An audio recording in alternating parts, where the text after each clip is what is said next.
Good morning mga ka-agri. Ngayong araw po ay mag-i-expand po tayo konti. Dyan po sa ilalim. Magbubutas po tayo dyan ng panibagong pagtatamnan po. Kasi sayang ng oras. Pwede naman tayong makapag-utang ng soccer doon kay Sir Jong. So yung gagawin po nating araw po ay... Pero bago po natin pag-usapan yan, kung bago ka pa lang sa channel ko, paki-like naman po, comment, share, and subscribe. At huwag kalimutang i-hit ang ating button bell para ma-notify po kayo sa ating mga bagong upload. Magko-continue po tayo ng pagbubutas doon. Nakapag-staking po tayo kahapon. Dito po tayo sa ating naunang tinanim. Ito po, at saka dyan po yung pangalawa nating itinanim sa ilalim, umpisa ng tumubo.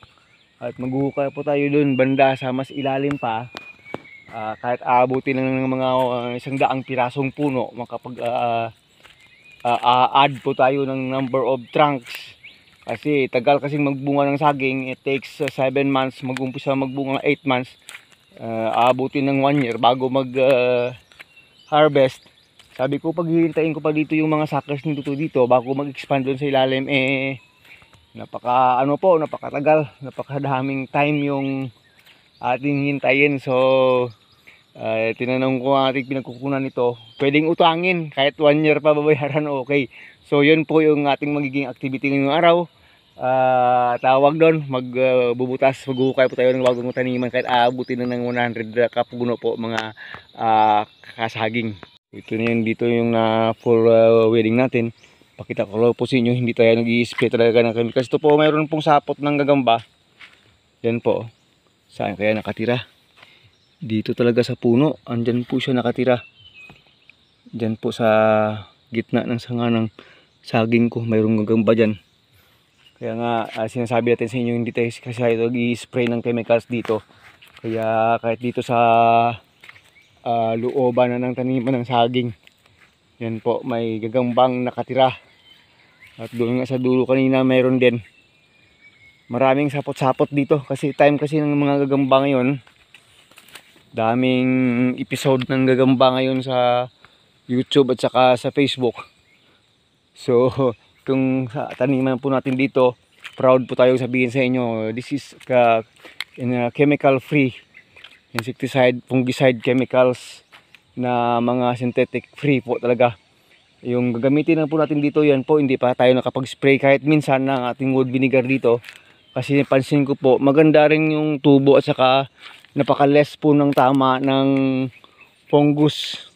So maybe next week po talaga tayo makapag-spray dito ng ating wood vinegar. Ipapakita ko rin sa inyo yan. Kasi marami po tatanong tungkol sa wood vinegar kasi mga kasaging na ever since yun ang talaga ginagamit natin. Hindi po tayo gumagamit ng mga cypermethrin na mga insecticide, mga sibin, kung ano-ano dyan, at saka mga fungicide, gaya ng mga Diten. Hindi po tayo nagpo-promote ng mga chemicals, ha. Hindi po tayo promotor. Iniwan na natin yan 30 years ago. Ayaw na nating bumalik dyan. Kahit sa paglalakatan na ito na yung training natin dati ay puro chemicals, ay na-convert po natin na pwede pala tayo magpabunga, magpalaki, mag-produce ng lakatan na walang synthetic chemicals. Sige po, punta po tayo dun sa ilalim. Pakita ko lang sa inyo, doon tayo magtatrabaho.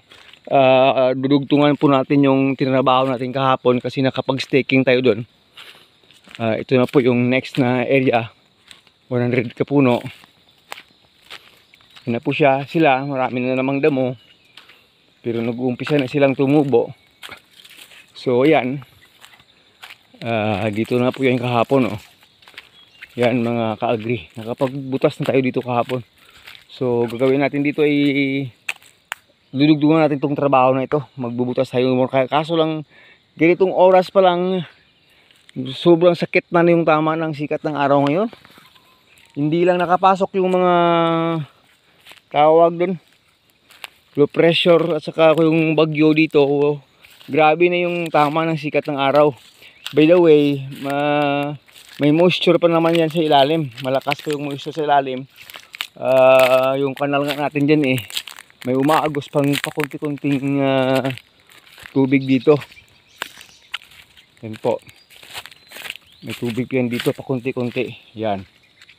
Yan po. Yan yung kanal mula doon sa taas. Kasi itong area natin ay basakan po ito. Pero magtatanim po tayo dito ng saging na rin. Kasi mabilis lang mailabas yung mga tubig na yan pag laliman natin itong drainage canal natin dito. Sige po mga kasaging.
Hindi makaya yung sakit ng sikat ng araw. Basang-basa na po yung katawan natin. Ilang butas pa nga lang eh. More than 10 pa lang nga yung nagawa natin. Basang-basa na yung katawan natin mga ka-agree. Kasi nga tapat na tapat po tayo sa masakit na tama ng sikat ng araw. So rest muna tayo. Baka ma-stroke tayo dito. Wala. Talo tayo dito. So yun. Dugtungan natin yan ng paggawa niyan. Baka umayang hapon pag yung taraw. Punta muna tayo ng nahihilo ako. Hinako talaga. Mas yung tamang-tama lang, hindi masakit yung sikat ng araw. Magpapawis ka. Ano yun nakaka-refresh. At saka nakakapag ma-feel mo yung katawan mo. Pawis na. Pero pag sobra naman po yung tao, mamaya ako. Talagang mahihirang sakit ng tama sa lilim. Sa likod ay may mga matata. Kaya may malililim. Pero mamuro na rin sikat ng araw yan dito. Ubusin yung sikat ng araw. So ito na yung ating hindi naman lahat ganun kaganda talaga. Pero at least po ay ng konti. Paganda na po sila. Ganito sana lahat parang makikita Kahit ganito lang sana yan. Hindi na naman lahat mapaganda Habol na lang yan pag ma-maintain na yung maganda. Hindi puro sikat, hindi ganoon. Pag na-maintain yung ganoon na hindi sobra yung moisture. So, at gaganda rin itong mga tanim natin. Pupuntahan yan, gaganda at gaganda lang talaga mga ka-agree. Pahinga muna tayo konti. Ano ba yun? Nakita akong sa ilalim ng dahon Ano ba ito? Malaking itlog ng gagamba. Ito ng gagamba na gagambang bahay. Dito ng dahon, kung kita niyo. Yan po mga ka-agree. Pati gagambang bahay nandito na rin hindi na ubos itong damo, hindi na tamaan ito. Ubo na lang mamaya mga langga content itong area dito sa gitna natin na pinagtamnan natin ng Napier dati, numpay na. Kaya no, tumaba na naman. Pero sa suggestion sa akin ni kumpare ay gitna sa Pilapil na lang daw.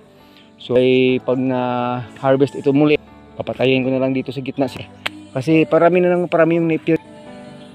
Mimi nang mimi yung kambing ko doon sa kabila. Ano yung tinatawag niya mga anak siguro.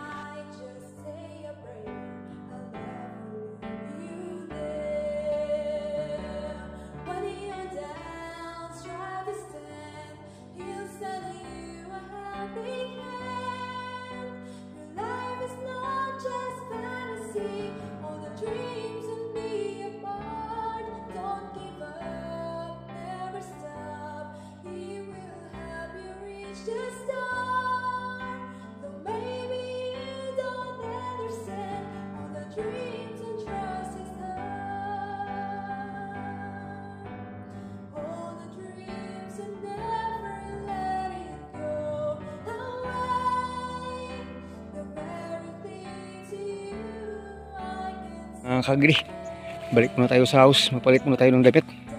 Talagang nabasa na yung likod natin ng pawis, sobrang init na kasi. So ito nga mas mataas pa sa akin to. Hanggang dito na lang muna mga kaibigan. Huwag natin putulin yung may sapot yung dito. May mga gagamba. At least napakita natin sa inyo yung mga activity natin sa araw-araw dito. Hanggang dito na lang muna. Hanggang sa muli po. This is your friend Agritechnics TV po. Maraming salamat po. Nagbukay lang po tayo ng bagong butas para sa pagtataniman natin ng konting expansion pa more ng ating lakatan plantation dito mga ka-agri. Bye bye. God bless us all.